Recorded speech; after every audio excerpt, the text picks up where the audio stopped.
24 de julho de 2026, estamos mais uma vez aqui para falarmos sobre um assunto de grande interesse. O nosso assunto de hoje é oração. Vamos ver o que é que a Bíblia diz a respeito de oração. E o que é uma oração? Nós sabemos que quando a gente ora, a gente fala com Deus. Quando a gente estuda a sua palavra, Ele fala conosco. E Ele fala também conosco através do Espírito Santo. Vamos ficar atentos a todas essas manifestações divinas. Vamos orar. Pai misericordioso, mais uma vez estamos aqui, agradecidos por dia que o Senhor nos dá, por anos, por meses, por semanas, por oportunidades que o Senhor nos concede para que possamos servir a Ti. Muitas vezes, Senhor, a Tua volta parece distante. A gente espera e parece que não chega. Mas nós sabemos que se o Senhor tivesse voltado há 100 anos atrás, nós não estaríamos sendo contados entre os Teus eleitos. Muito obrigado, Pai Santo, pela espera, pela paciência, pela resiliência que Tens. Abençoa-nos e dá-nos o Teu Santo Espírito para que possamos aproveitar esses momentos de graça que temos. Deus misericordioso, Tu sabes quanta angústias nós temos e elas nos cercam, com nossos familiares, com nossos amigos, vizinhos. Pai misericordioso, o mundo está passando momentos difíceis, o nosso país também. Abençoa-nos, Pai Santo, e conserva-nos na Tua fé, na Tua esperança, e não perdendo de vista que o Senhor está conosco a cada instante. Nós Te pedimos isso em nome de Jesus. Amém. Vamos começar um pouco falando dos Salmos 141, do versos 1 até o 5. Senhor, a Ti clamo, dá-me pressa, Senhor, incline os Teus ouvidos à minha voz quando eu Te invoco. Suba à Tua presença a minha oração como incenso, e seja ela o erguer das minhas mãos como oferenda vespertina a Ti. Põe guarda, Senhor, na minha boca, vigia a porta dos meus lábios. Não permitas que o meu coração se incline para o mal, para praticar perversidade na companhia de homens perversos, malfeitores. Não coma eu as iguarias dos ímpios. Fira-me o justo, e será isso mercê. Repreenda-me, Senhor, e será o óleo da minha cabeça, a qual não há de rejeitá-lo. Continuarei a orar enquanto os perversos procuram fazer perversidades. O livro de Salmos, ele é um livro de especialidade. Ele ensina-nos aqui a dependência que nós temos do Senhor. E se nós procurarmos também em Jeremias, no capítulo 33, o verso 3, invoca-me e eu te responderei, anunciar-te-ei coisas grandes e ocultas que não sabes. Deus diz isso para nós, que devemos invocá-lo e Ele vai responder, e Ele vai nos conceder aquilo que nós desejamos segundo a vontade dEle. Se a gente for aos Salmos, no verso 24 do Salmo 22, diz o seguinte: pois não desprezou nem abandonou o doar do aflito, nem ocultou deles o rosto, mas ouviu quando lhe gritou por socorro. Deus está sempre disposto a nos atender. Ele está sempre diante de nós. Antes que nós precisemos dele, Ele já está para nos servir, porque Ele nos ama. Ele fez porque Ele ama. Ele procurava a quem amar. E em Romanos 8, 26 e 27, também o Espírito semelhantemente nos assiste em nossas fraquezas, porque não sabemos orar como convém, mas o mesmo Espírito intercede por nós sobremaneira, com gemidos inexprimíveis. E o 27 diz assim: Aquele que sonda os corações sabe qual é a mente do Espírito, porque segundo a vontade de Deus é que ele intercede pelos santos. Quem são santos? Aqueles que procuram se separar do mundo para ficar com Cristo. É aquele que dá ouvidos ao Espírito Santo. Nós somos falhos, nós pecamos, mas é o pecador que o Espírito Santo procura para convencer do pecado, da justiça e do juízo. E aqui ele transmite os nossos pensamentos, nossos desejos, nossas orações com gemidos inexprimíveis, de uma maneira que a gente não sabe como.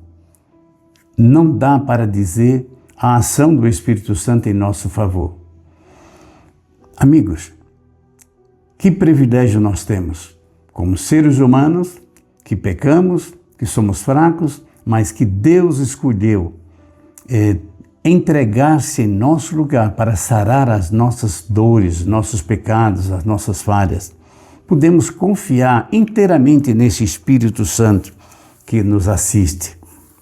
E ainda em Marcos 11, podemos ler o seguinte: por isso vos digo que em tudo quanto em oração pedirdes, crede que recebestes, e será assim convosco.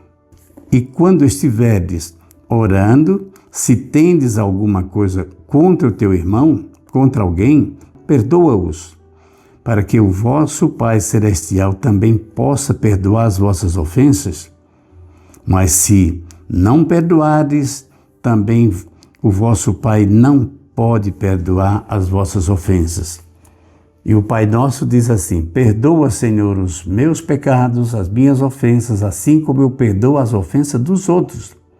Não podemos querer o perdão de Deus sem perdoar os outros. Isso é uma condição, isso é lógico. Como é que eu vou ter perdão se eu não dou perdão?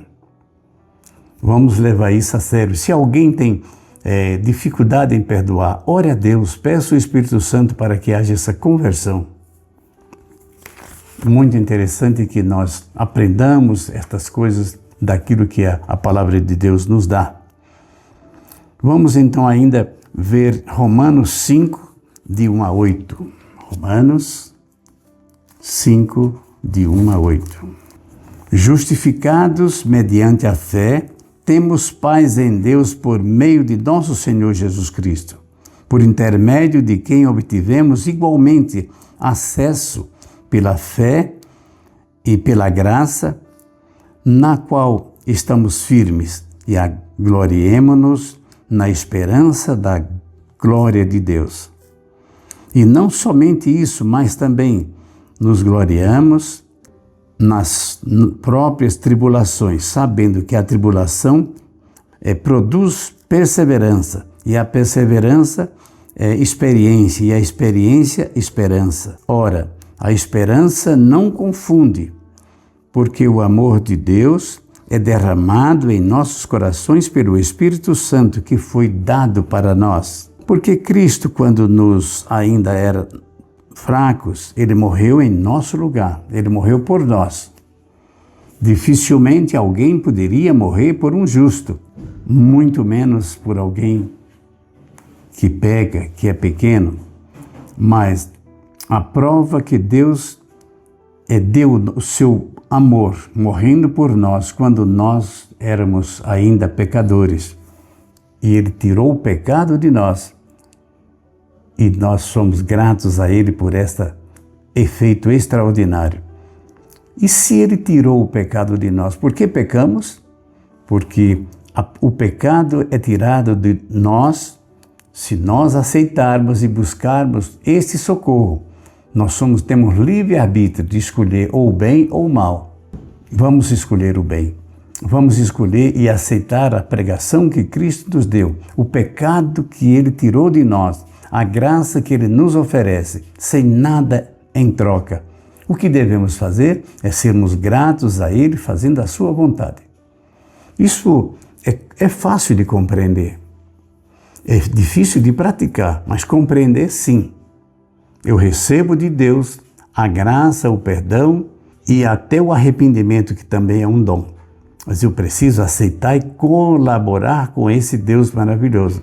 E ele diz em Apocalipse: eu bato na porta, se você abrir a porta, eu entrarei, cearei com você e você comigo. Mas é preciso que a gente abra a porta do nosso coração, do nosso querer, para que então tenhamos a entrada do Espírito Santo em nossa vida.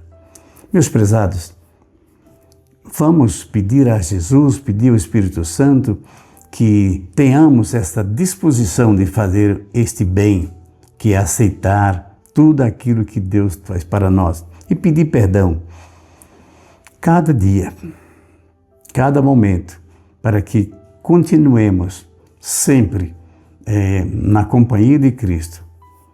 E Ele diz que se nós permanecermos firmes até o fim, seremos salvos. Vamos pedir a Ele isso. Vamos orar.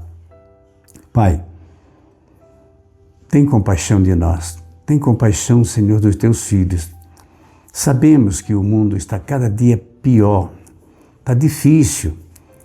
As coisas nos atrapalham. É o trabalho, é a sobrevivência, é a diversão, é o celular, as dívidas a pagar. Mas, Pai, que possamos ter Jesus em primeiro lugar, ter o Espírito Santo para nos orientar a cada momento e a nos socorrer. Ensina-nos, Pai Santo, e se nós estivermos teimosos sem aceitar, toma-nos, Senhor, ocupa o nosso querer, o nosso coração, nós permitimos isso, Senhor. Faze-nos, Senhor, santos para poder, nessa separação, nessa santidade, servirmos a um Deus extraordinário, um Deus grande. Pai Santo, atende-nos pelo Teu amor. Em nome de Jesus pedimos. Amém. Um feliz sábado para vocês, que possamos dedicar essas horas seguintes à meditação e à reflexão e também à conversa com esse Deus maravilhoso. Estude a Bíblia. Vale a pena conhecer a palavra de Deus. Um feliz sábado e muito obrigado pela atenção.